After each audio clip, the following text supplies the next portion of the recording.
اس کو بنیادی حقوق نہیں ہوتے کیونکہ وہ غلام ہوتے ہیں.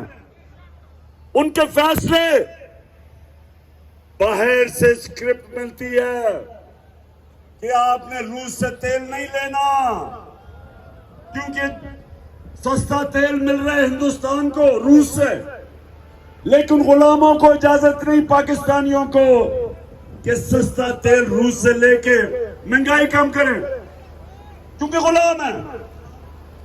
جو حکمران ہیں وہ فیصلہ کرنے سے پہلے امریکہ سے NOC لیتے ہیں کہ سر ہم یہ کر سکتے ہیں، تیل لے سکتے ہیں یا نہیں.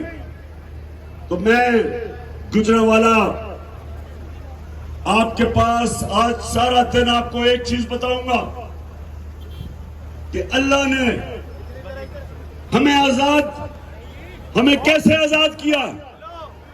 جب اللہ کہتا ہے، جب اللہ کے سامنے اب دعویٰ کرتے ہیں لا الہ الا اللہ، اللہ تیرے سوا کسی کے سامنے نہیں ہم جھکتے،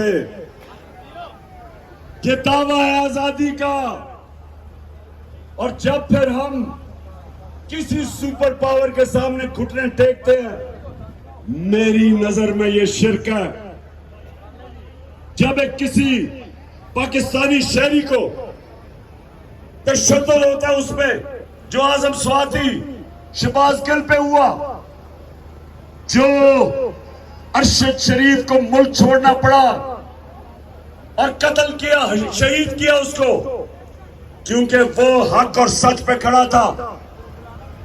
یہ غلام قوموں میں ہوتا ہے، آزاد قوموں میں یہ نہیں ہوتا. آزاد قوموں کے حقوق ہوتے ہیں، شہریوں کا عدالتیں ان کے بنیادی حقوق کی حفاظت کرتی ہیں. اور دوسری چیز گجرانوالہ، میں وہ پاکستانی ہوں جس نے اپنے